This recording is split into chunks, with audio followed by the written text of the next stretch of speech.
you stop the process of governance, hintuin mo kasi pahabain mo ang termo mo.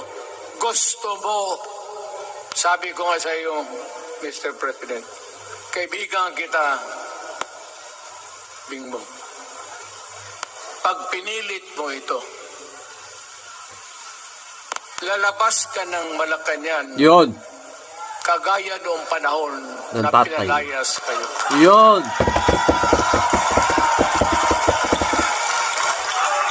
Yun na.